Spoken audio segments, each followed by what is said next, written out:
The feeling is how that experience finds you. If your life circumstances are not changing, I'm going to show you 3 different things you can do in this video so that you can start making those shifts and seeing them reflected back to you. I'm going to be sharing with you one of the biggest mistakes people make and why they aren't seeing changes so that you can start clearly understanding where you can put your energy so that you can actually see changes in your outside world. We do not get a reflection of what we want. We don't get a reflection of our true worth, but we always get a reflection of who we are being, even at the unconscious level. This video is going to help you bring more awareness so that those dynamics are no longer unconscious, so you can gain your power to create the changes that you really want in your life. So let's get started. I'm wearing my jacket from the World Championships to help you understand. Now, this jacket is going to represent my old identity, the identity that I had to work or earn love or work for my sense of worth. So a lot of times what people do is they use a lot of energy on affirming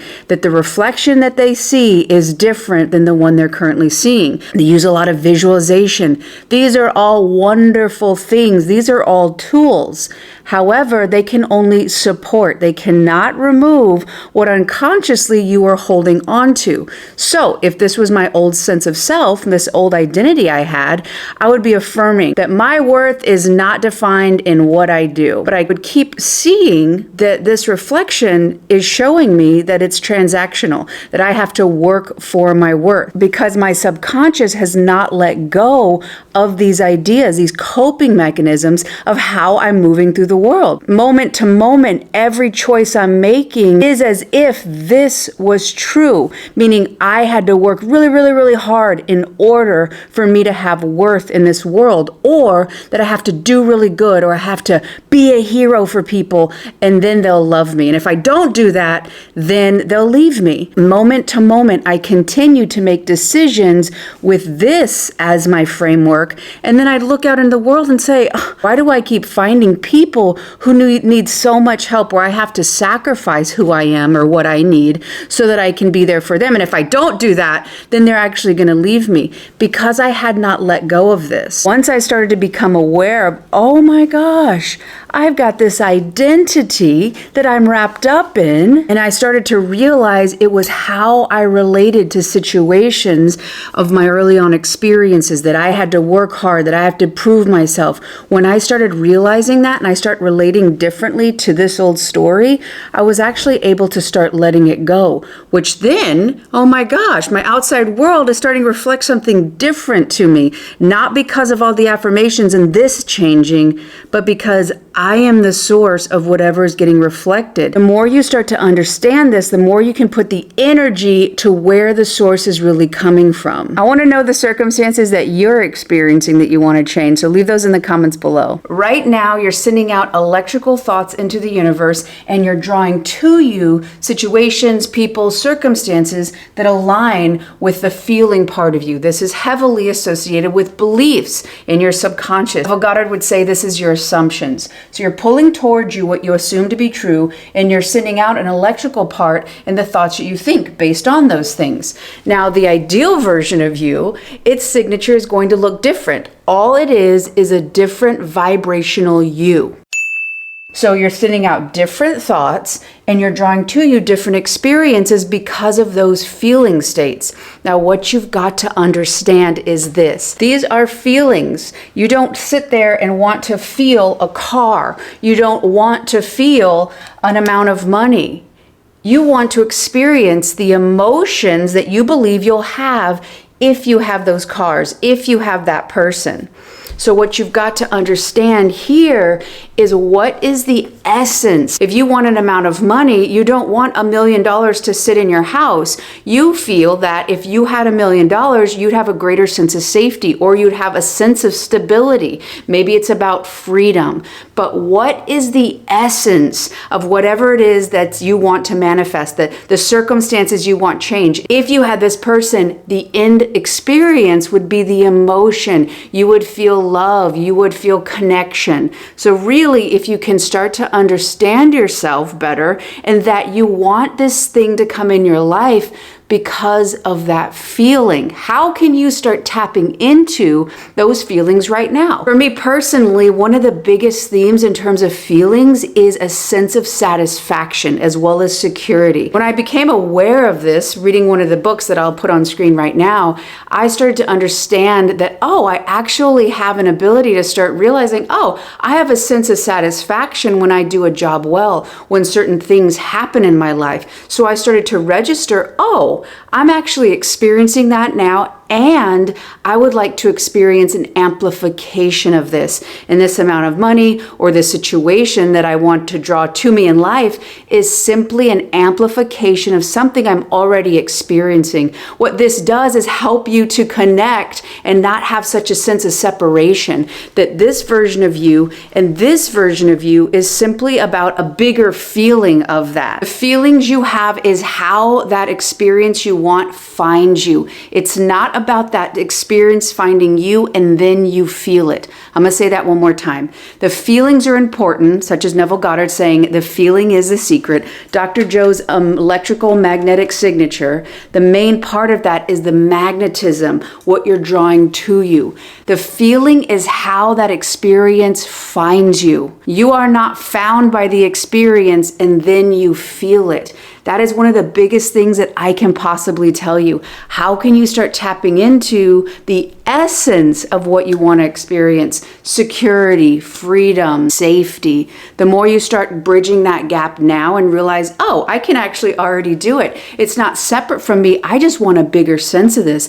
Does it feel safe for me to have that? Then you can start doing that work on the inner world and create the space for that experience. So the second part of this, you better buckle up. You might be putting a lot of effort into affirmations and visualization. So that's the electrical part. So you're sending out a different electrical component, but you keep drawing to you the same experience, because this represents you right now. You trying to go from here to get to this other one right now, and then you start breaking out of this self-concept, and then whoa, it pulls you right back. You're like, no, I'm gonna try harder. If I try harder and if I work really hard, I'm gonna get there. Oh, it pulls me back. Oh, it pulls me back. Now, what is this string of horror that keeps pulling you back and doesn't allow you to get there? Spoiler alert, it's not because you're bad. It's not because you did anything. It's not anything out to get you. Do you know what this black cord is right here? It's your energetic cord to the past. It's that even though whatever's happened to you in the past and it's caused the wounds, it's important for you to heal those, yes. The bigger issue is that real-time, current day story you're telling yourself is connected to the past. This right here cannot live in this version of you right here. So this past, you're anchored to it. So you just keep projecting your past into your future, which becomes your present. Your past into your future, and it becomes your present. Meaning your circumstances don't change. Only when you cut the cord energetically from your past are you allowed to be able to feel these new feelings, because you actually have that space emotionally. So the third thing that's happening where you cannot see different circumstances is because of the meanings and the labels that you're telling. Those either create a new future or they keep you stuck to the past. But I want to show you what that looks like in real time, especially giving examples from my own life. The thing that leads you here, this gap right here, is a series of choices and which version of you that you're going to be in those choices. Now let me break that down further. For instance, for me, if you watch other of my videos, you know a lot of my stuff comes from relational trauma, meaning that I was codependent times 100 and incredibly focused on relationships for my sense of worth. So if I was dating somebody in the past and they didn't text me, it had been maybe an hour, maybe it had been 2 hours, and then they weren't responding, I would lose my mind.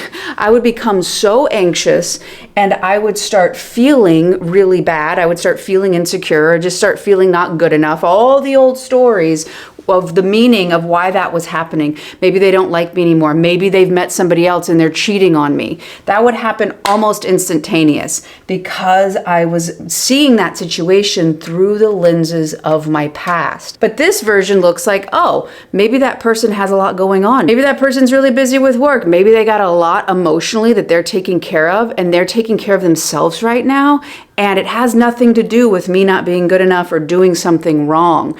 The more and more I started to see and create the space for this version, who is this person? How would they handle the situation I'm in right now? Starting to be curious of these situations, starting to even look back. That's how I got here, I would look back. Okay, I would see myself, especially in the most toxic situations that I was ever in, what meaning or interpretation did I have of myself, my ability to have my needs met, and then who was this person in regards to that? Meaning that if this person left, then no one would love me, then I wouldn't have my needs met. I better do everything I can so that they'll love me, because if they don't, no one will. Compared to, okay, well, I know that the source of love does not happen outside of me. Anything outside of me only amplifies. So if I'm feeling unstable, nowadays I meditate. I try to connect with the universe or the quantum field or God or love, whatever you want to call it. That restores me inside so that I have more stability. And if I do feel my urge and my neediness escalate, oh, I got to take care of me. It's no one else's responsibility. And these were horror words early on, but it's no one else's responsibility but my own for my emotional experience.